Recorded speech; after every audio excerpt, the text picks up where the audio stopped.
दोस्तों कैसे हैं आप सभी। आशा करते हैं आप लोग बहुत अच्छे होंगे।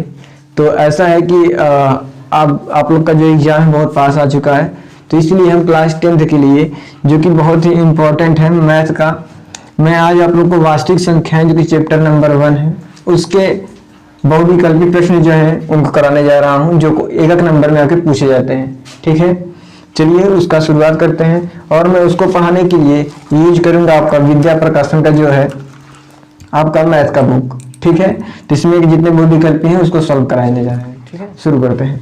तो आपके पास पहला क्वेश्चन आपको यहाँ पे दिख रहा होगा कि लिखा है संख्या 156 का अभाज्य गुणनखंड होगा। आप लोग देख सकते हैं यहाँ पे लिखा हुआ है। तो यहाँ पे है क्या, 156 का अभाज्य गुणनखंड होगा। तो इसको हम चलिए करते हैं। क्या बोला है 156, तो इसको हम जब हल करेंगे क्वेश्चन नंबर 1 का जो हल हम करेंगे इसको, यहाँ पे 156 को आप लोग क्या करना है, तोड़ लेना। 156 क्या करना आप लोग, तोड़ लेना। तो 156 को तोड़ोगे तो अंतिम संख्या क्या है, 6 है, मतलब सम संख्या है जो कि 2 से काट सकते हैं। तो 2 7 14, 2 7 14 कितना बचा, 15 है। यहाँ पे एक बचा जो कि यहाँ पे एक आ जाता है, तो 2 8 क्या होगा, यहाँ पे 16, 2 8 16 हो जाएगा। ठीक है दोस्तों, अब देखिएगा यहाँ पे 8 है, 2 के पास कट रहा है, इसे भी कर देते हैं। 2 3 6 और यहाँ 1 गया, 2 9 18 होगा। अब यहाँ पे 9 है जो कि विषम संख्या है, तो इसको हम क्या करते हैं, 3 से काटेंगे। तो 3 1 कम 3, 3 3 9, 3 3 9 हो गए। अब आपके पास क्या बचे, 13 बचा है। क्या बचा दोस्तों, 13। तो 13 किसी संख्या से नहीं करता है, तो हम क्या करेंगे, 13 को हम ऐसे ही काट देते हैं, 13 से 13 को। ठीक है, 13 को 13 से ही काट देते हैं, 13 कम 13। ठीक है, अब आपके पास क्या मिला इसका, आप देख सकते हो कि मेरे पास इस चीज का 2 और यहाँ पे 2 गुणे 2 है ना, तो 2 पे हम खाते 2 करते हैं इसको। ठीक है, अगर 2 गुणे 3 होता तो 3 करते, तो यहाँ पे 2 पे खाते 2 कर देंगे, और यहाँ 3 है 3 कर देंगे, और यहाँ है 13 13। तो यही आपका क्या हो जाएगा दोस्तों, यही आंसर होगा। क्या होगा, यही आपका आंसर हो जाएगा। और आप लोग क्या बोलोगे, अतः, यहाँ पे आप लोग बोल सकते हो अतः 156, सवाल में बोला गया है कि 156 का अभाज्य गुणनखंड होगा, तो आप लोग बोलोगे अतः इतना का अभाज्य जो गुणनखंड है, क्या है आप लोग का गुणनखंड है। गुणनखंड आपका क्या है, 2 पे खाते 2 गुणे 3 पे खाते 3 ही, 3 है, और यहाँ पे 13। अब यहाँ पे अगर देखिए 3 पे खाते अगर कुछ नहीं है तो हम यहाँ 1 लगा सकते हैं, कोई दिक्कत नहीं है, आप लोग इससे चिंता मत करिएगा। यहाँ पे 3 पे खाते 1 लगाने से भी 3 का वैल्यू 1 3 कहलाता है। तो यहाँ से इस तरह से आपका क्या हो गया, ये आपका आंसर हो गया। ठीक है दोस्तों, तो ये आपका फाइनल आंसर है, यहाँ पे लगाओ या ना लगाओ कोई दिक्कत नहीं होता है। ठीक है, अब चलते हैं, हम बात करते हैं दूसरे क्वेश्चन पे, वो क्या कहता है।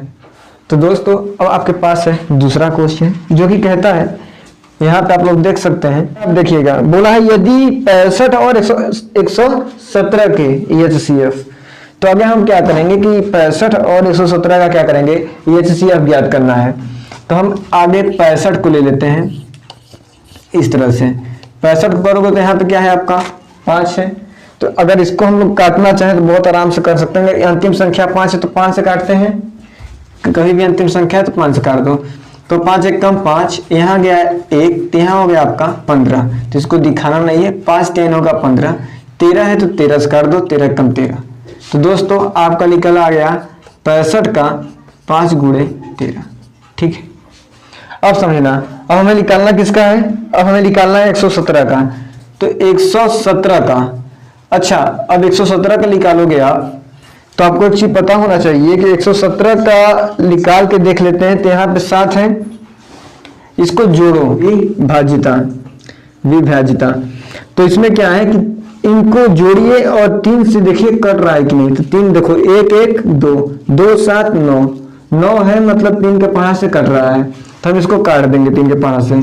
तो यही हमारा 3 का विभाजिता का नियम कहता है कि सभी संख्याओं को जोड़ करके अगर देखेंगे 3 से कटने लग रहेगा तो काट देते हैं। काटो, 3 है तो यहाँ पे 1 से नहीं जा रहा है, 2 संख्या ले लो, 3 3 के 9 होगा। यहाँ पे आपका बचा कितना, 11 है, 2 बचा, 2 आ जाएगा यहाँ पे चोरी से, तो यहाँ 27 हो जाएगा, 3 9 27 कर देंगे। अब यहाँ पे 9 है तो 3 से कटेगा ये, 3 1 कम 3, 3 3 के 9। अब 13 आ गया, 13 को काट दो, 13 कम 13 से। ठीक है दोस्तों, तब यहाँ पे आपका आ गया कि 117। 117 कितना निकल के आ गया, 3 गुणे 13। ठीक है, अब बात होती है कि हमें HCF ज्ञात करना है, किसका, 65 और 117 का सवाल में बोला गया है कि HCF को इतना के बराबर, मतलब इतना के रूप में व्यक्त किया जाए। तो कहने का मतलब है कि इन दोनों का HCF कितना आएगा, तो हम कहेंगे यहाँ पे इतना और माने इतना एंड इतना का HCF की मैं बात करूं तो आपका निकल के HCF ये कहता है कि हम दोनों चीज में ऐसा क्या ले कि जो दोनों में कॉमन हो, जो दोनों में कॉमन हो। तो यहाँ पे देखोगे आप कि यहाँ पे 13 का पेयर बन रहा है, 13 का जोड़ा बन रहा है जो दोनों में कॉमन है। ठीक है, और यह छोटी, अब यहाँ पे क्या करेंगे कि यही HCF हो जाएगा आपका पहला का, जो दोनों में कॉमन होगा HCF हो जाएगा। ये सिंपल आ गया, तो इतना और इतना का HCF इतना हो गया। अब बोलता है कि HCF को 65m माइनस 117 के रूप में व्यक्त किया जाए तो m का मान ज्ञात कीजिए। तो बड़ा आसान हो जाएगा आपका। फिर आप लोग काम करना कि 65m लेना माइनस 117 लेना और बराबर लेना किसके, 13 के, जो सवाल में बोला है किसके बराबर है। यहाँ से आप लोग m का वैल्यू ज्ञात कर लो। तो आपका 65 है और यहाँ m है, बराबर 13 है, माइनस में है तो बराबर की इस बदल जाएगा ये, तो प्लस में होगा 117। ठीक है, यहाँ से 65m है आपका, यहाँ पे 13 और इसको जोड़ो तो 7 और 3 10 के 0 हासिल 1 और 1 2 और 2 हासिल 3 और यहाँ पे होगा 1। ये हो गया आपका 130। यहाँ से m का वैल्यू ज्ञात कर लो, 130 है, ये गुणा में होता है, अंक और ABCD के बीच में गुणा लगा होता है। तो 65 को इधर करोगे तो आएगा आपका भाग में, बराबर किस बोलाता है। तो अब यहाँ 0 है, यहाँ 5 है, तो जब भी ऐसा बने तो 5 से काटते हैं। तो काटो, 5 एक कम 5, यहाँ गया 1, 15 हो गया, 5 3 15, इसे भी काटो, 5 दूनी 10, यहाँ बचा 3, 5 दूनी 10 और 3 बचा 13 है, तो 3 आ गया यहाँ पे, तो ये हो जाएगा 30। तो 5 6 के 30 हो गया। यहाँ पर देखो, यहाँ पे 26, यहाँ 13 है, 13 एक कम 13, 13 दूनी 26। m की वैल्यू अगर देखा जाए तो 2 बन के आ रहा है, m की वैल्यू देखा जाए तो 2 बन के आ रहा है और यही आपका राइट आंसर है। ठीक है दोस्तों, तो ये आपका हो गया दूसरा क्वेश्चन। इसमें करना ज्यादा कुछ नहीं था, सबसे पहले आपको 65 और 117 का HCF ज्ञात करना है। HCF ज्ञात करने के लिए दोनों में देखेंगे कॉमन क्या है। कॉमन मिल गया, कॉमन भैया तुम्हारे पास 13 है और 13 जब है तो इसके बराबर रख दो 65m माइनस 117 के बराबर, और m के रखोगे तो ये माइनस से तेल में जाएगा, m का वैल्यू निकल के आ जाएगा तुम्हारा 2। ठीक है, अब हम बात करते हैं तुम्हारे तीसरे क्वेश्चन पे, जो कि वो भी बहुत इंपॉर्टेंट है। चलिए देखिए, तीसरा क्वेश्चन आपका है आपके बोर्ड पे, किसी धनात्मक पूर्णांक p के लिए प्रत्येक धनात्मक विषम पूर्णांक का रूप होता है। यह आपका 2019, 21, 22 और 23 में क्वेश्चन पूछा गया है। इसका देखिए क्या है, इसका आप लोग देख रहे होंगे कि इसका जो विकल्प नंबर है वह आपका डी होगा। वह क्यों होगा, तो इसमें देखो किसी धनात्मक पूर्णांक p के लिए, अगर कोई धनात्मक पूर्णांक आपके पास p है के लिए प्रत्येक धनात्मक विषम पूर्णांक, प्रत्येक धनात्मक विषम पूर्णांक, अगर मान लो मेरे पास कोई 2p है, ठीक है, अगर कोई मेरे पास 2p मान लेते हैं, मेरे पास क्या है, धनात्मक है, तो धनात्मक विषम के लिए क्या होगा, 1 ऐड किया जाता है। तो इस तरह से आपका होगा 2p + 1, 2p + 1, और इसका ऑप्शन जो है आपका प्रश्न 3 का होगा आपका चौथा, 2p + 1 किसी धनात्मक पूर्णांक p के लिए।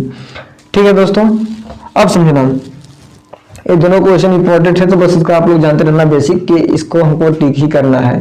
ठीक है, क्योंकि इसको हम लोग ऐसे, क्योंकि आप लोग इसको हल तो नहीं करोगे जल्दी, हाँ, और इसमें हल करने लायक कुछ है ही नहीं, तो इसको हम हल भी नहीं करवा रहे हैं, बस ऐसे आप लोग को बता दे रहे हैं।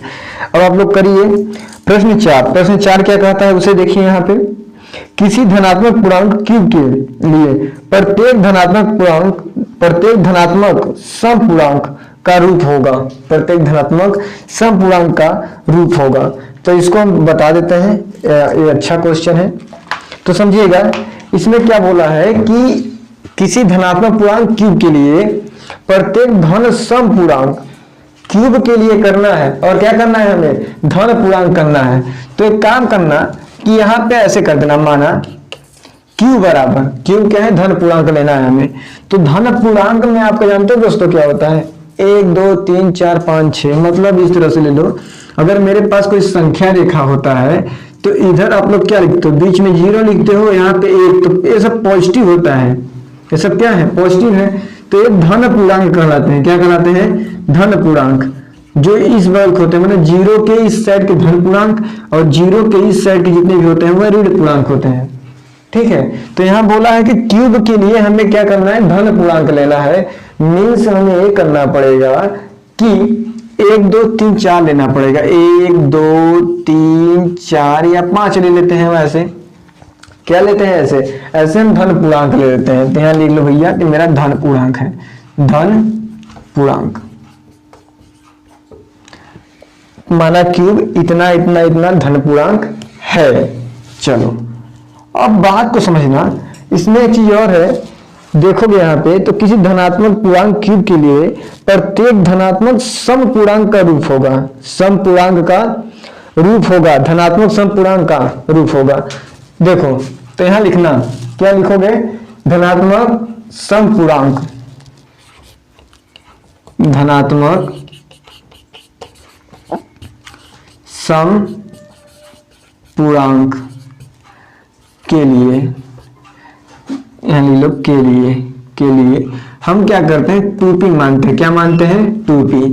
ठीक है, अब जैसे 2p लेते हैं तो आप लोग को एक चीज पता होना चाहिए कि p का वैल्यू तो आपके पास दिया है, और p का वैल्यू यहाँ p माने हैं नहीं, तो यहाँ पे क्यूब का वैल्यू ना, सॉरी क्यूब का वैल्यू, यहाँ पे क्या है, क्यूब का वैल्यू।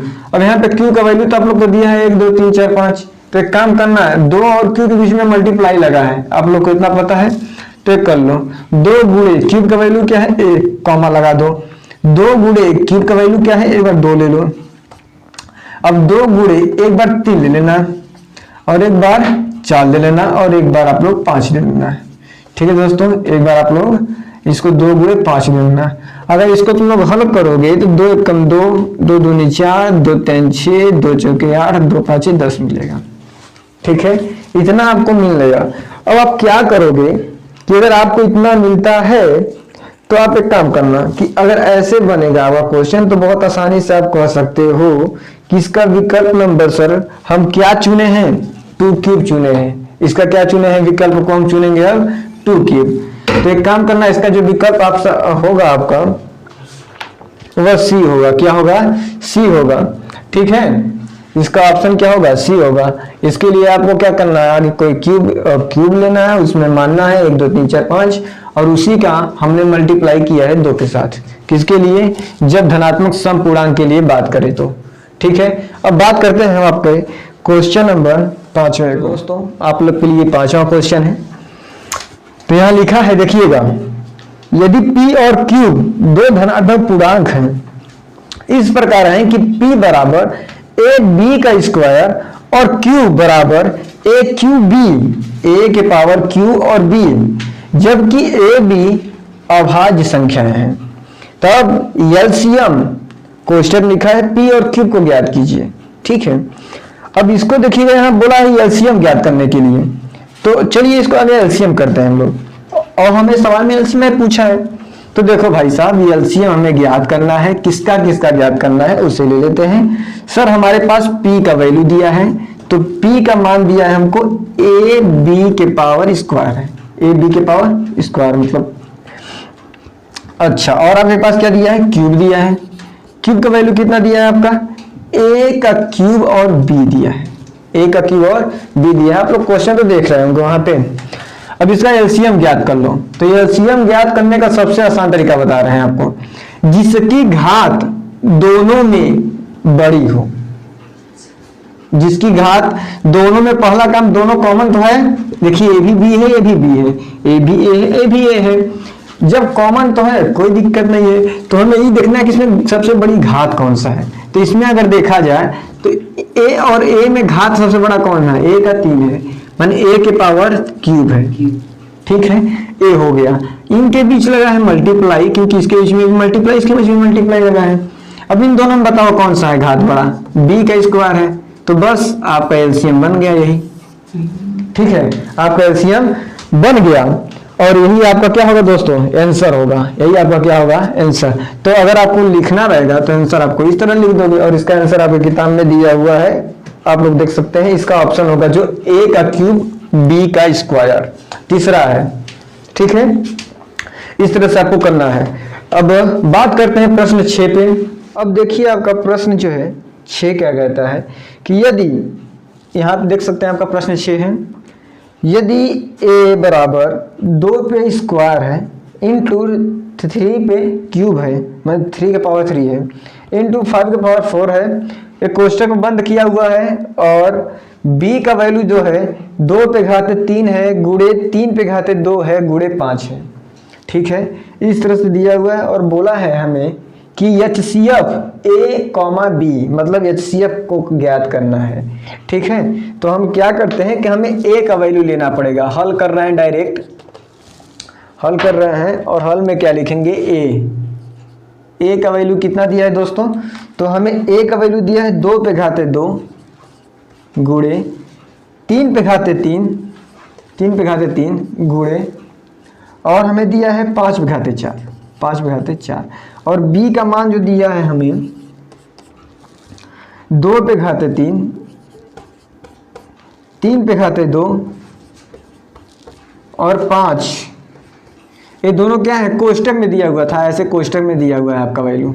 ठीक है, और हमें कह रहा है ना कि HCF AB ज्ञात करना है। ठीक है दोस्तों, तो बड़ा आसान क्वेश्चन है। अब आपको बता दें हम कि अभी हमने एलसीएम में बताया, एलसीएम वाले में बताया था ना कि सबसे बड़े वाले घात को लेते हैं, और एचसीएफ में क्या होता है कि सबसे छोटे वाले घात को लिखते हैं, मतलब सबसे छोटे वाले छोटे घात को। ठीक है, छोटे घात को लिखते हैं। तो इसको देखो कैसे करेंगे, इसमें ऐसा करना है जो दोनों में कॉमन तो हो, जैसे 2 पे घाते 2 है और 2 पे घाते 3 है। देखिए यहाँ पे 2 भी कॉमन है, 2 भी कॉमन है ए और बी में। यहाँ पे देखो दोनों कॉमन हो लेकिन छोटा हो। ठीक है, अब देखो 2 पे घाते 2 है, 2 पे घाते 3 है, तो यहाँ पे जो है ना, अगर हम इसको लिखना है चाहे तो 2 गुणे 2 लिखते हैं, और अगर 2 पे घाते 3 है तो इसको क्या लिखेंगे हम लोग, 2 गुणे 2 गुणे 2। तो इतना चीज़ तो मैच कर रहा है ना उसका, तो जब इतना चीज़ मैच कर रहा है तो मतलब क्या, 2 पे घाते 2 मैच कर रहा है, क्योंकि इन दोनों में से एक को निकाल लेते हैं, इसमें से एक 2 निकालेंगे तो इसमें से भी एक 2 निकालेंगे। तो कहने का मतलब ये है मेरा कि जब ऐसा कंडीशन है तो दोनों में से कॉमन ले लो, 2 पे घाते 2 मिल जाएगा आपके पास। अब इसमें से हाईएस्ट क्या है, दोनों में कॉमन, तो इसका हम एचसीएफ ज्ञात कर रहे हैं, तो लोवेस्ट चाहिए, 3 पे घाते 2 है गुणे, इसमें क्या है 5 है। ठीक है दोस्तों, जो देखिए इसमें भी 5 है, इसमें भी 5 है, तो सबसे कम वाले को लेना है। इसमें भी 3 है, इसमें भी 3 है, तो इसमें कम वाले को लेना है। तो इसमें से इस प्रकार से आपका एचसीएफ होगा। ठीक है, इस तरह से आपका एचसीएफ होगा। लेकिन अब इसको पूरा तुम खोल दो, 2 दूनी 4, 3 गुणे 3 9 होगा, और यहाँ 5, 4 5 है 20 होता है, गुणे 9 कर लो, 20 9 दूनी 18 कर दो, 180 आ गया आपका एचसीएफ। ठीक है, मतलब एचसीएफ ए बी अगर ज्ञात करना है हमें तो 180 इसका आंसर आएगा। आप लोग को देख सकते हैं कि ऑप्शन नंबर बी में आता है 180। ठीक है दोस्तों, ऑप्शन नंबर बी में 180 आ गया। इस तरह से आपको करना पड़ेगा। ठीक है, एक बार मैं फिर से बता दे रहा हूँ, जो दोनों में कॉमन हो और छोटा हो। दोनों में 2 पे घाते 3 है, इसमें भी 2 पे घाते 3 है। क्यों, क्या मैं 2 पे घाते 3 को 2 पे घाते 2 गुणे 2 नहीं लिख सकता हूँ? लिख सकता हूँ दोस्तों, क्योंकि इसके घाते तो एक छुपा ही रहता है, किसी भी संख्या के ऊपर एक लगा होता है, तो लगा सकते हैं। तो ये देखो कि जब इसको यहाँ पे है और ऊपर वाले की देखो 2 पे घाते 2 है, 2 पे घाते 2 तो ही है, तो इतना तो कॉमन मिल गया ना, तो वही चीज़ हम कॉमन ले रहे हैं। ठीक है, चलिए अब हम बात करते हैं क्वेश्चन नंबर आपके 7वें पे बात करते हैं क्वेश्चन नंबर को। चलिए उसको देखते हैं। ये सब जितना भी है आप इसका स्क्रीनशॉट लेते रहिए, और स्क्रीनशॉट लेने के साथ साथ इसका आप लोग बढ़िया से प्रैक्टिस कीजिएगा, जिससे आपको हर क्वेश्चन को अच्छी तरह से आ जाए। ठीक है, अब देखो क्वेश्चन नंबर आपका जो है 7वां क्या कहता है कि दिया गया है लसन 132, 288 132, 288 बराबर 3168 है तो मस इतना है। मस मतलब मस का वैल्यू जो दिया है 132,288 है। इसका विकल्प हमें बताना है और यह क्वेश्चन 2022 में पूछा गया है, आप लोग देख सकते हैं यहाँ पे। ठीक है, तो ऐसे क्वेश्चन करने के लिए भाई साहब बड़ा आसान है, हमें काम करना पड़ेगा, जो कि इसके लिए क्या बोला है, दिया गया है लस इतना और इतना का मस इतना है, तो हम इसका हम क्या करेंगे, मस हमको करना है पता। ठीक है, तो एक आपको फार्मूला पता होना चाहिए कि दो संख्याओं का गुणनफल, यहां से हम एक चीज लिख देते हैं आपको फार्मूला, दो संख्याओं का गुणनफल बराबर लस गुणे मस। ठीक है दोस्तों, तो इस तरह से आपको इसको याद करना पड़ेगा, यह आपका फार्मूला है। और इस सवाल में हमें दिया है दो संख्या, क्या 132 और 288। कितने संख्याएं दी हैं आपको, 132 और 288, क्योंकि हमें मसक याद करना है ना, सवाल में हमें मसक याद करना है। मसक 132 और 288 का क्या होगा, तो ये बताओ, ये गुणा में है तो ये लगवा ये आएगा तो किसमें होगा, भाग में होगा। क्या होगा, भाग में होगा। तो ये बताइए आगे दो संख्याओं का गुणनफल क्या दिया है, दो संख्या हमको दिया हुआ है 132 दिया है और आपका दिया है 288। कितना दिया है, 288 दिया हुआ है आपका। तो इसको आप लोग आराम से इसको कर सकते हो। और यहाँ देखिएगा दो संख्याओं का गुणनफल बोला तो गुणा लिखा देंगे। यहाँ पे जो लसा है यह गुणा में है और बराबर किस बगल आएगा, तो यह भाग में होगा। क्या होगा दोस्तों, भाग में होगा।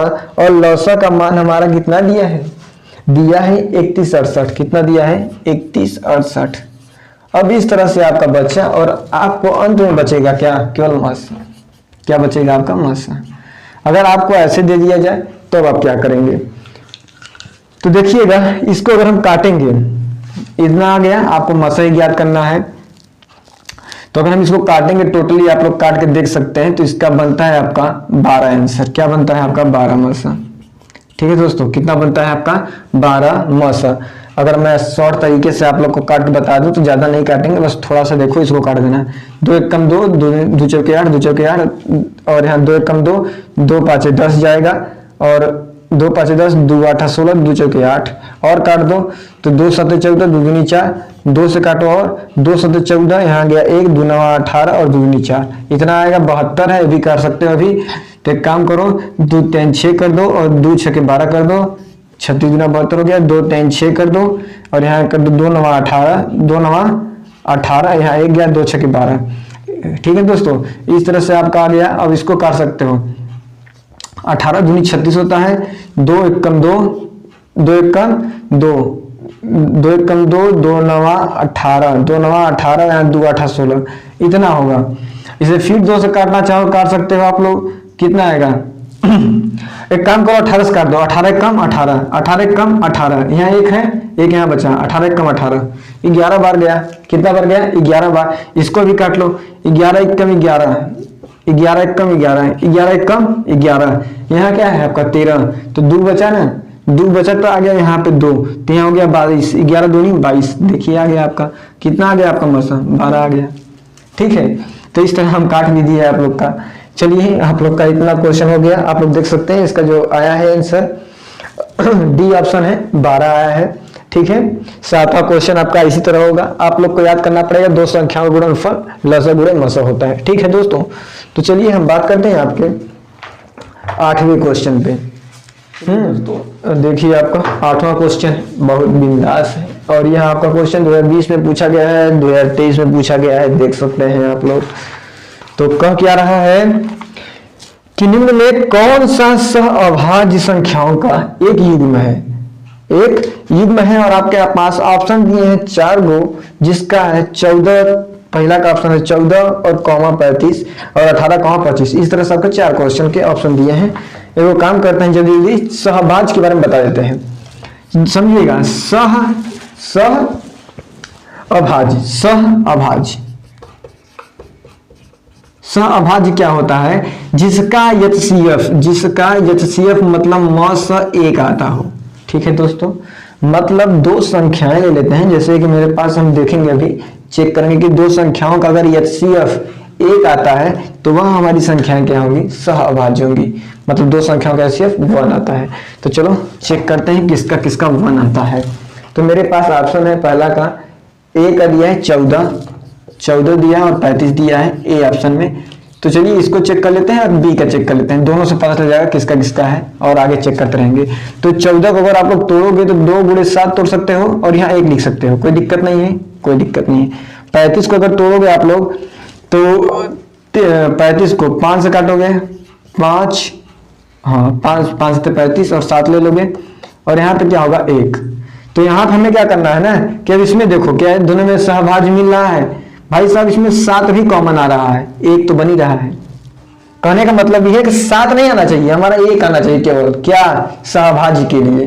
ठीक है दोस्तों, तो ये का ऑप्शन क्या होगा, गलत हो जाएगा क्योंकि इसका 7 भी आ गया, हमें केवल 1 चाहिए सर। तो अब इसका देखिएगा बी का ऑप्शन आपका दिया है 18 25। एक काम करते हैं 18 को तोड़ लेते हैं इस तरह से, 2 9 18, 3 3 9, 3 से काटोगे 1 आएगा। मतलब 18 का सर मेरा बना है 2 और 3 और यहाँ 1 ले लेते हैं अपने से 1 लगाते हैं। ठीक है, अब 25 को ले लो, 25 को तो आप लोग जान ही रहे हो ऐसे ही कि 25 को अगर हम तोड़ेंगे तो 5 गुणे 5 होगा और 1 बनेगा। अब बताओ आप लोग इसमें क्या इसमें से कोई कॉमन मिल रहा है सर, कोई नहीं मिल रहा था, तो हम अलग से जो 1 लगाए थे उसी का कॉमन मिल रहा था जो दोनों में था। ठीक है, वही कॉमन मिल रहा था जो दोनों में था, तो यहाँ पे 1 आपका क्या हो जाएगा, HCF हो जाएगा। HCF क्या हो जाएगा आपको दोस्तों, 1। ठीक है, और जब HCF आपका 1 होगा तो भाई क्या बोला है, सहअभाज्य बोला है, क्या बोला है, सहअभाज्य। तो आपका जो सहअभाज्य होगा, सहअभाज्य कौन सा ऑप्शन होगा, बी ऑप्शन होगा, डायरेक्ट लिख के चले जाओ यार, कोई दिक्कत नहीं है। क्या करोगे, HCF 1 ऐसा तो उसका सहअभाज्य क्या होगा, बी ऑप्शन होगा। तो इस तरह से आप लोग चेक कर सकते हो। चलिए हम बात करते हैं अब अपने क्वेश्चन नंबर 9 पे। अब देखिएगा आपका अगला क्वेश्चन क्या कह रहा है कि संख्या, यहां पे देख सकते हैं आप लोग, लिखा है संख्या 144 की अभाज्य गुणनखंड में अभाज्य गुणनखंडों की घातों का योग है। कहने का मतलब ये है ना कि संख्या 144 का अभाज्य गुणनखंड करना है आगे हमको, और जब गुणनखंड करेंगे तो उनके घात वाले जो मिलेंगे उनको हम जोड़ के उसका आंसर बताएंगे क्या है। ठीक है, तो देखिएगा इसमें दिया है हमको 144, क्या दिया है 144। तो एक काम करो, आपके पास इसको हल कर रहे हो और हल कर रहे हैं तो 144 लेना, इसका घातों का योग बताना है, तो तुरंत करना भैया। अंतिम संख्या 4 है, 2 मतलब सम संख्या है, 2 से काट सकते हो। 2 7 14, 2 दूनी 4 कर दो, 2 3 6 करो, यहाँ पे आपको बनता है 1 2 3 6 हासिल, यहाँ 2 6 12, 2 18, 2 9, 3 से काटो 3 एकम 3, 3 से काटो 3 खत्म। ठीक है, अब आपके पास क्या मिला, तो आप कहोगे सर हम 144 को तोड़े थे तो हमें मिला था 2 पे घाते 3। अच्छा 2 पे घाते 3 कितना देख लेते हैं उसको, 1 मिनट, 1 2 2 3 4, 2 कट हुए 4 ठो, मतलब 4 मिला था गुणे। अब 3 कट हुए 1 2, मतलब 3 कट हुए आपका 2 ठो। ठीक है, तो इस तरह से आपको करना है। और यहाँ पे क्या करोगे कि घातों का योग है, तो 2 पे घात क्या है 4, 3 पे घात क्या है 2, तो इसको कर लो ना सिंपल सा, अतः घातों का योग, अतः घातों का योग, अतः घातों का योग अगर आप लिखोगे तो 4 + 2 कर लो, 4 + 2, क्योंकि घात क्या होता है जो किसी के पावर में होता है, मतलब ऊपरा, तो 4 और ये होगा आपका 6, घातों का क्या हो गया दोस्तों 6 हो गया। तो इस तरह से आपका जो क्वेश्चन है, अभी तक हमने 9 क्वेश्चन करवा दिया है। अब अगला क्वेश्चन आपका क्या है उसे सही देखिएगा, वो भी बहुत इंपॉर्टेंट दोस्तों। आप देख सकते हैं आपके पास प्रश्न 10 है, जो कहता है शून्येतर परिमेय संख्या और एक अपरिमेय संख्या का गुणनफल होता है। तो इसको कुछ ज्यादा नहीं करना है, इसका ऑप्शन दिया हुआ आपका सदैव परिमेय संख्या, सदैव अपरिमेय संख्या, परिमेय और अपरिमेय और एक। तो इसका दोस्तों ऑप्शन होगा जो इसका सदैव अपरिमेय संख्या, जो इसका बी ऑप्शन है। ठीक है ना, ऐसा कोई सवाल वैसा है नहीं। तो अगला बात करते हैं हम लोग प्रश्न 11 का। प्रश्न 11 में क्या है, पाई है। इसमें कुछ क्वेश्चन दिया है, आप लोग देख सकते हैं यहाँ पे, इसमें लिखा हुआ है पाई क्या है, पाई। तो आप लोग को मैं बता दूं, पाई एक अपरिमेय संख्या होती है। पाई क्या होती है? एक अपरिमेय संख्या होती है। तो इसका ऑप्शन जो होगा पाई, जो कि इसका सी ऑप्शन है। ठीक है, पाई अपरिमेय संख्या है। अब हम बात करते हैं दोस्तों प्रश्न 12 पे। प्रश्न 12 पे 12 वाला क्या कहता है उसको ध्यान समझिए। आपके पास अब देखिए 12वां क्वेश्चन है। 12वां क्या कहता है कि 15, 18 और 24, 15, 18 और 24 का लसा ज्ञात करना है। तो बहुत आसान है भाई साहब, लसा ज्ञात करना है। 14 क्वेश्चन है और कह रहा है लसा ज्ञात करने के लिए 15, 18 और 24 का। इसको ऐसे ही ज्ञात कर लो ना। वैसे भी आप लोग को बहुविकल्पी है, करो। 2 से काटो, 15 नहीं कटा, 2 9 18, 2 12 24, 2 से काटो, 15 नहीं कटा, 2 9 भी नहीं कटा, 2 6 12, 15 9 और यहाँ 2 3 6, पूरा कट गया 2 के पहाड़ा से। अब 3 से काट के देखो, 3 5 15, 3 3 9, 3 1 कम 3, 3 से काटिए, 5 नहीं कटा, 3 1 कम 3, 3 1 कम 3, 3 1 कम 3। ठीक है, अब देखिए 5 बचा आपके पास, 5 1 कम 5, 5 1 कम 5, 5 1 कम 5, पूरा कट गया। और यही तो आपका लसा है। देखो कितना लिखा है आपके पास, 2 दूनी 4, मतलब इसको ऐसे लिख लो, 2 गुणे 1 2 3, तो 1 2 3 और क्या है 1 2 3, माने 3 गुणे 3 गुणे 5 है। 2 दूनी 4, 4 दूनी 8, 8 5 कर दो 40, 8 5 40, 40 3 40 3 120, 120 3 120 3, 12 बन 36, 36। तो इस तरह से आपका दोस्तों आ गया 360। मतलब ऐसा आप लोग को गुणा करना है जिसमें आपको ज्यादा झमेला ना करना पड़े। ठीक है, ज्यादा झमेला करने की जरूरत नहीं है भैया, हम इसका आराम से करें, कैलकुलेशन में दिक्कत हो। ऐसा करना है जहां पे जीरो बन जाए जल्दी। जैसे देखिए हम यहाँ पे जीरो बना दिए है ना, 2 दूनी 4, 4 दूनी 8, 8 5 40, 40 बन गया और जीरो आ गया। तो देखिए तुरंत जीरो बन गया और तुरंत मल्टीप्लाई करके इतना आ गया आपका लसा। तो हम बात करते हैं दोस्तों अगले क्वेश्चन पे, जो कि दिया क्या है, दिया है HCF। अब इसको आप लोग नोट कर लीजिए आगे और इसको देखिए, इसका तो सिंपल लसा ज्ञात करना था ना। चलो अब देखिए क्वेश्चन अगला के लिखा है दिया है 13वां क्वेश्चन, HCF 252 कोष्टक लिखा हुआ है और 594 बराबर 18 है। तो ज्ञात कीजिए LCM। LCM ज्ञात करना है 252 और 558 का। तो ये क्वेश्चन आप लोग के लिए HW के रूप में रहेगा। यह आपका क्वेश्चन जो कि कौन सा है आपका question number QUESTION, question number 13 आपके लिए HW रहेगा। क्योंकि मैं ऐसा क्वेश्चन अभी आप लोग के लिए जो पढ़ाया हूं वह 7वें क्वेश्चन में पढ़ाया हूं। सेम ऐसा ही क्वेश्चन है। आप लोग दो संख्याओं का गुणनफल इंटू दो संख्याओं का गुणनफल बराबर लसा गुणे मसा का लगा दोगे तो आ जाएगा। तो इसको आप लोग का HW है। आप लोग इसका हमें कमेंट बॉक्स में बताइएगा कि इसका आंसर क्या होगा। ठीक है दोस्तों, ठीक है। अब हम बात करते हैं हमारे पास जो प्रश्न 14 है, प्रश्न 14 है उस पे जरूर बताइएगा कमेंट में, तभी हम समझेंगे। आप लोग देख सकते हैं प्रश्न नंबर 14 है, कह रहा है कि 148/185 का सरलतम रूप ज्ञात कीजिए। ठीक है, बड़ा आसान क्वेश्चन है। क्या बोला है कि 148 का 185 में। ऐसा है कि ऐसा क्वेश्चन पेपर में पूछा ही नहीं जाता, क्योंकि ये तो बड़ा बेसिक क्वेश्चन पूछ दिया है। चलो इसको कर लेते हैं। तो यहाँ है कि और एक बात और कि इस सवाल में एक ट्विस्ट है कि इधर से किसी संख्या से ही नहीं कटेगा। 2 से काटोगे तो 2 से ही नहीं कटेगा, 3 से काटोगे तो 3 से नहीं कटेगा। ये आपका 37 के पहाड़ से कटेगा। 37 का पहाड़ पढ़ लो। 37 चौके, 37 चौके कितना होता है? 37 चौके होता है आपका 148 और 37 पाँचे कितना होता है दोस्तों? 185। ठीक है, तो ये आप लोग का 37 का पहाड़ा से जाके कटता है। तो ये बड़ा आसान है इसलिए। तो इसका आपका प्रश्न जो है 14 है, इसको आप लोग देख लीजिएगा। ठीक है, हम बात करते हैं अपने अगले क्वेश्चन पे, जो कि है दी गई संख्याओं में अभाज्य संख्या होगी। अभाज्य संख्या बड़ा अच्छा क्वेश्चन है। देखिएगा अभाज्य संख्या क्या होता है। अब इसको देखिएगा, आपका प्रश्न जो है 15 है। 15 क्या कहता है दोस्तों कि अभाज्य संख्या। अभाज्य संख्या, तो अगर हम सीख लेते हैं कि अभाज्य क्या होता है।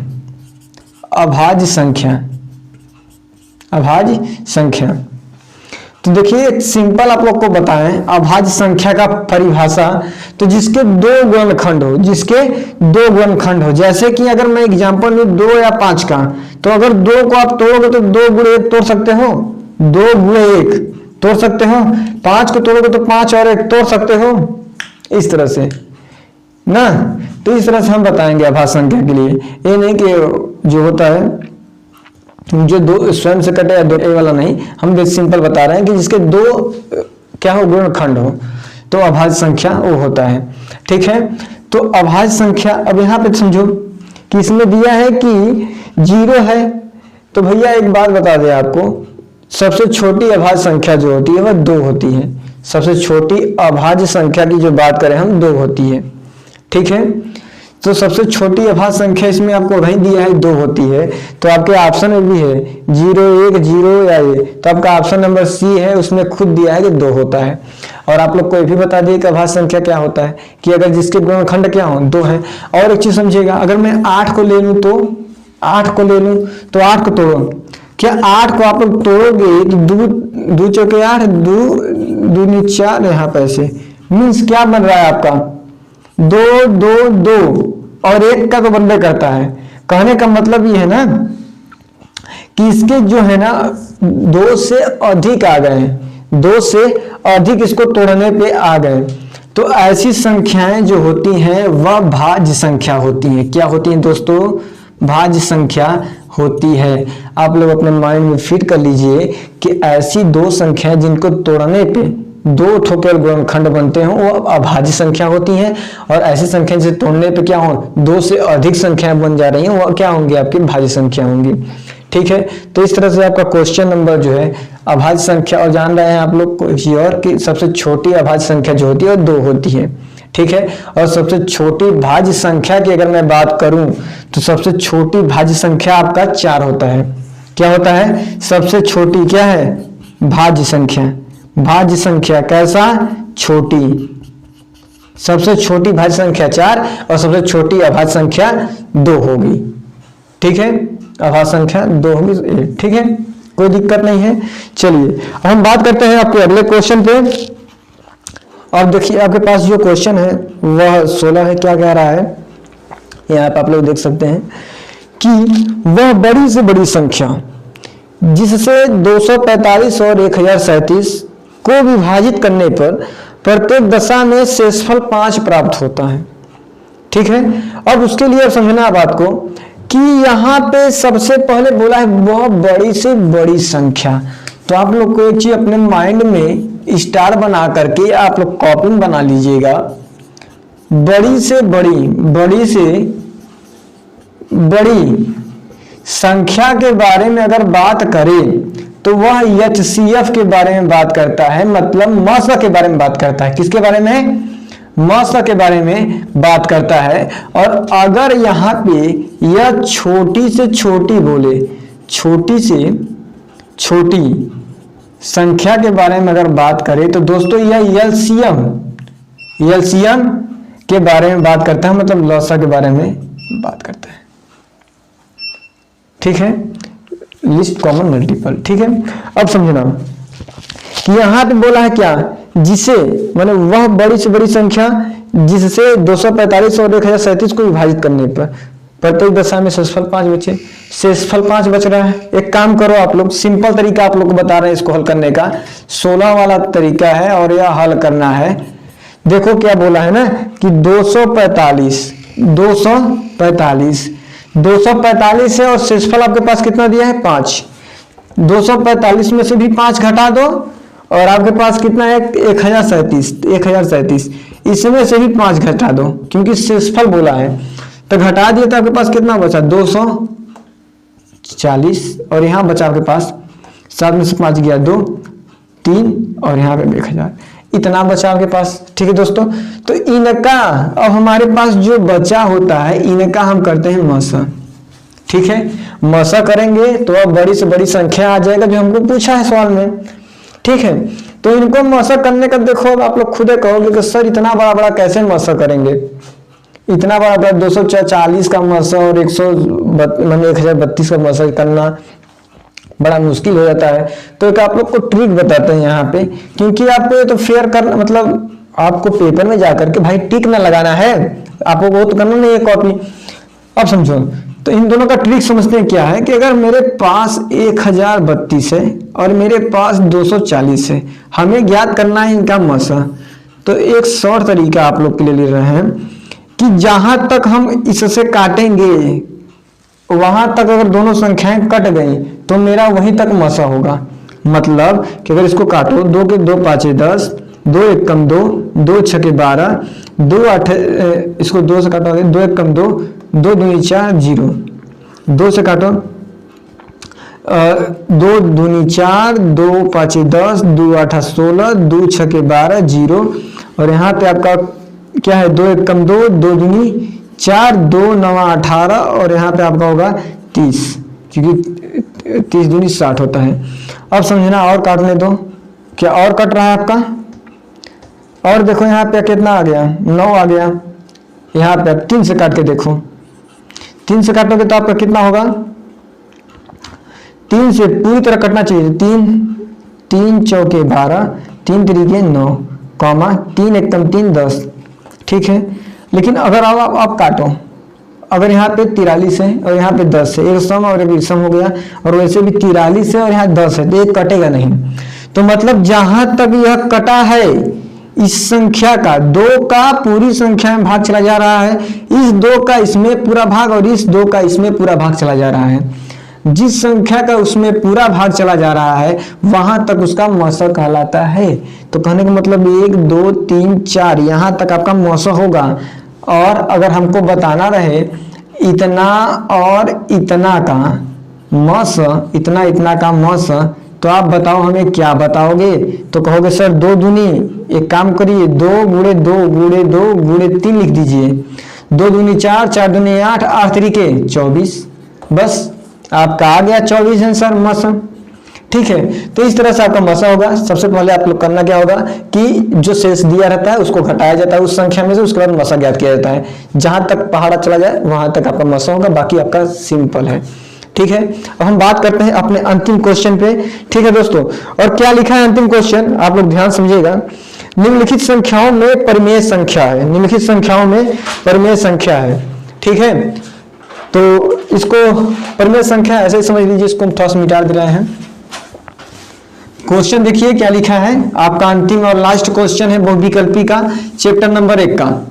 ठीक है, लिखा है कि निम्नलिखित संख्याओं में परिमेय संख्या है।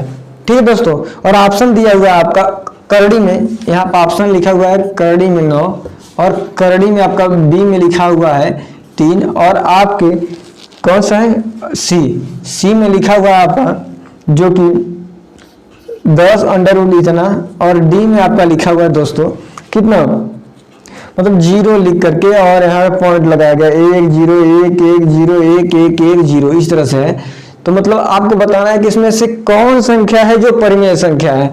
तो परिमेय संख्या क्या होता है, परिमेय संख्या वे होते हैं जिन्हें हम अपने p/q के रूप में लिख सकते हैं। किसके रूप में, p/q के रूप में हम लिख सकते हैं, मतलब बट्टे के रूप में जिसे लिख सकते हैं। यहाँ पे आप लोग ध्यान समझोगे, अंडर रूट जो 3 दिया है, मैंने अंडर रूट जो 9 दिया है, 9 क्या है आपका वर्गमूल है, वर्गमूल में 9 है, तो इसका कितना होता है दोस्तों 3 होता है। ठीक है, इसका 3 ही होता है, वर्गमूल कितना है 9 है, और इसका क्या होगा मान 3 होता है। तो सिंपल बात है भाई साहब, 3 क्या है, 3 तो एक परिमेय संख्या है ना। 3 एक परिमेय संख्या कैसे, क्योंकि 3 के बटा तुम 1 लिखो और इसे आप p और इसे आप q मान सकते हो। ठीक है, लेकिन और आप नहीं कर सकते, क्योंकि यहाँ पे अंडर रूट 3 एक अपरिमेय संख्या होती है और सभी संख्याएं क्या है अपरिमेय संख्या है, केवल एक को छोड़ करके। ठीक है, तो आप लोग का इस तरह से जो कि क्लास था एक चैप्टर नंबर 1 का वास्तविक संख्या, उसमें एक मैंने 17 क्वेश्चन आज सॉल्व करवाया और बहुविकल्पी था। अब अगले दिन आप लोग का इसका न्यूमेरिकल जो सवाल है आपका क्वेश्चन मैथ का, इसमें लॉन्ग क्वेश्चन को लेके आएंगे जो इम्पोर्टेंट है। ठीक है, अब उस पर हम लोग काम करेंगे और कल तक आपका चैप्टर कंप्लीट कर देंगे। ठीक है, पहला चैप्टर के लिए 2 वीडियो। ठीक है दोस्तों, तो अगर आप लोग को वीडियो अच्छा लगा हो तो वीडियो को लाइक कीजिएगा और अपने दोस्तों को शेयर कीजिएगा, क्योंकि ये आपका ही चैनल है और आपके लिए ही यहाँ पे मेहनत किया जा रहा है, ठीक है। और आपका भाई मेहनत करने के लिए आप लोग के लिए तैयार है, ठीक है। और आप लोग अच्छा नंबर लाइए, यही उद्देश्य है। और आप लोग अपने घर का, अपने रिलेशन, और अपने घर का खास तौर से होता है रिलेशन वगैरह तो आप लोग जान ही रहे हैं। तो मेन चीज़ ये है कि आप लोग मेहनत कीजिए और अच्छा नंबर लाइए, ठीक है। और चैनल को सब्सक्राइब जरूर कीजिएगा। और कैसा लगा वीडियो आप लोग कमेंट में हमें जरूर बताइएगा, ठीक है। चलिए मिलते हैं ऐसे नए वीडियो के साथ, तब तक के लिए जय हिंद।